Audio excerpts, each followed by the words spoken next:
নমস্কার বন্ধুরা। সম্প্রতি বাংলাদেশের চট্টগ্রাম এলাকায় মার্কিন সামরিক বাহিনীর তৎপরতা বৃদ্ধি পেয়েছে, যা শুধু বাংলাদেশ নয় বরং প্রতিবেশী দেশ যেমন ভারত ও মায়ানমারের নিরাপত্তা নিয়ে গভীর উদ্বেগের সৃষ্টি করেছে। প্রশ্ন উঠছে, মানবিক সহায়তা ও যৌথ মহড়ার নামে এই সামরিক উপস্থিতি কি অন্য কোনো বৃহৎ ভূ রাজনৈতিক কৌশলের অংশ, নাকি এটা সাধারণ একটি সামরিক মহড়া? এই ভিডিওতে আমরা এই ঘটনার নেপথ্যের কারণ এবং সম্ভাব্য প্রভাব নিয়ে আলোচনা করব। গত সপ্তাহে মার্কিন বিমান বাহিনীর একটি C-130J সুপার হারকিউলাস পরিবহন বিমান চট্টগ্রামের শাহ আমানত আন্তর্জাতিক বিমানবন্দরে অবতরণ করেছে, আর এটি ছিল এই অঞ্চলে মার্কিন সামরিক তৎপরতার সাম্প্রতিকতম ঘটনা।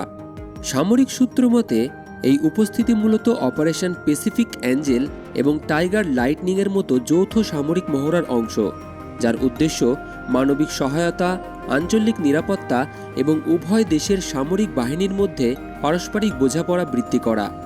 তবে এই ঘটনা আরও বেশি মনোযোগ আকর্ষণ করেছে যখন জানা যায় মার্কিন সেনা কর্মকর্তারা ঢাকার একটি 5তলা হোটেলে উঠেছেন, তবে সেখানে তাদের নাম হোটেলের রেজিস্টারে নথিভুক্ত করা হয়নি। মার্কিন সেনাদের এই সামরিক তৎপরতা ভারতের নিরাপত্তা ও গোয়েন্দা মহলে গভীর উদ্বেগ তৈরি করেছে।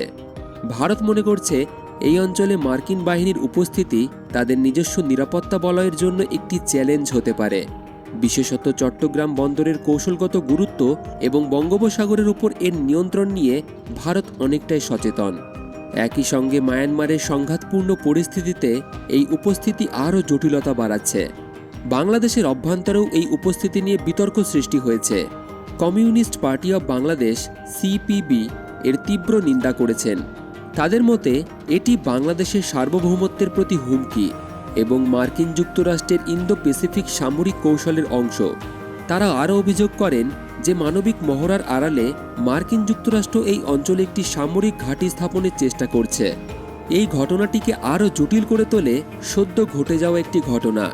গত মাসে ঢাকায় একজন মার্কিন স্পেশাল ফোর্সের কমান্ডো অফিসারের রহস্যজনক মৃত্যু হয়ে যায়। যদিও বা এই মৃত্যুর কারণ পরিষ্কার হয়নি, অনেকেই এটিকে এই অঞ্চলের ভূ রাজনৈতিক অস্থিরতার সঙ্গে সম্পর্কিত বলে মনে করছেন। বিশ্লেষকরা বলছেন এই ক্রমবর্ধমান মার্কিন উপস্থিতি আসলে বঙ্গোপসাগরে চীনকে মোকাবিলা করার বৃহত্তম কৌশলের অংশ। মার্কিন যুক্তরাষ্ট্র ভারত মহাসাগরে তাদের প্রভাব বাড়াতে চাইছে এবং বাংলাদেশের কৌশলগত অবস্থান তাদের কাছে অত্যন্ত গুরুত্বপূর্ণ। উল্লেখ্য, এর আগে শেখ হাসিনার সরকার সেন্ট মার্টিন দ্বীপটি মার্কিন যুক্তরাষ্ট্রকে সামরিক ঘাঁটি হিসেবে ব্যবহারের অনুমতি দিতে অস্বীকার করেছিলেন, যার কারণেই নাকি বাংলাদেশে শেখ হাসিনার সরকারের পতন হয়েছে। সব মিলিয়ে চট্টগ্রামে মার্কিন সৈনিকদের উপস্থিতি একটি ছোট ঘটনা হলেও এর প্রভাব অনেকটাই। এটি আঞ্চলিক নিরাপত্তা ও ভূ রাজনৈতিক ভারসাম্যকে নতুন করে প্রশ্নের মুখে ফেলেছে। এই পরিস্থিতি একদিকে যেমন বাংলাদেশের জন্য পশ্চিম বিশ্বের সঙ্গে সম্পর্ক উন্নয়নের সুযোগ করে দিচ্ছে, তেমনি অন্যদিকে তা আঞ্চলিক শক্তিগুলোর মধ্যে নতুন করে উত্তেজনা সৃষ্টি করছে। এখন দেখার বিষয় হলো বাংলাদেশ সরকার কিভাবে এটিকে সামাল দেয় এবং নিজেদের জাতীয় স্বার্থ নিশ্চিত করে।